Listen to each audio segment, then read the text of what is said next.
how many donors you need to ask for gifts this year? Do you know how many of them will be major donors, how many will be trusts, and how many will be companies? Do you know how much you want to secure from each of these groups? Are you clear about your timeframes for bringing in these gifts? If you answered no to any of these questions, then you're probably missing clear fundraising objectives. And it will therefore be impossible to pull together a fundraising plan without objectives, and really hard for your organisation to plan expenditure without a sense of what will come in. So here are the steps you can take towards confident and clear fundraising objectives. Let's start by looking at what a fundraising objective is. Well, it's a statement that says how much we're going to raise, when we're going to raise it by, and where the money will come from. We've spoken to hundreds of fundraisers over the years who are working with objectives like these. To raise enough money to keep the service going for another 6 months. To make sure donors give more than once. To help increase the profile of the charity and get more donors on board. Can you see the difficulty a fundraiser has with objectives like these? Well, in short, they leave you asking a lot more questions like, how much needs to be raised to keep the service going for another 6 months? And when is the deadline for that money coming in? Which donors will be targeted for that money? Do we have a database of donors with the potential to give that amount? Or do we need to find new donors? Do we know why donors don't give more than once at the moment? Stop for a moment to think about the objectives you're working with or trying to pull together. Are you left asking similar questions? If you are, this is the moment to sharpen them up and make them work for you. And if they're set by someone else, it's the time to recommend changes. Thankfully, there's a helpful tool called SMART, which helps you to write powerful and effective objectives. SMART stands for specific, measurable, achievable, resourced, and timely.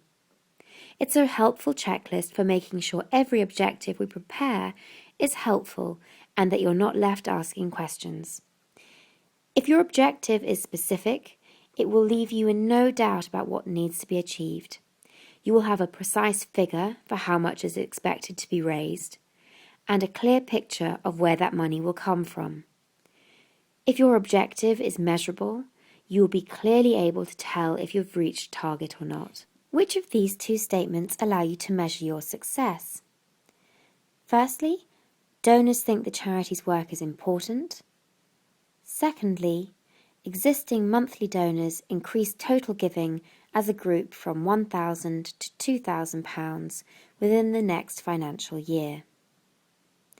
Well done if you said the second one. If existing monthly donors are raising £2,000 or more, we will know we've been successful. However, it's near on impossible to measure whether donors think the charity's work is important. We don't know what's meant by important because it's so subjective and unclear here. Achievable or attainable refers to whether we're setting goals that we can actually meet.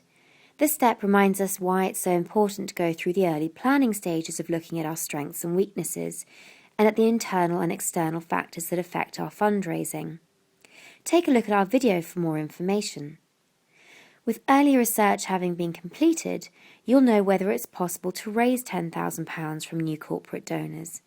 You'll have a clear idea of who you could approach, how much you could ask each company for, and how many would be likely to say yes to enable you to achieve your goal. This should leave you confident that the £10,000 target is attainable. The R in SMART refers to resourced and ensures we're setting targets that we have the manpower, funds, and skill sets to achieve. So if, for example, you don't have a fundraiser with experience or training in corporate fundraising, or you don't have the funds to produce a promotional video, or you just don't have enough time to achieve the corporate target, then this will undermine the objective and render it unachievable. So not great for those who are planning to spend this income. And finally, we look at timely.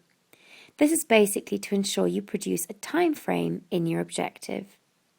£500 from a new major donor may be a specific, attainable and fine-to-resource objective, but if you don't specify by when, the gift will be impossible to measure, and as a goal, it could drift and drift. Using each of these points as a checklist Take a look at the following and decide which of these fundraising objectives are smart.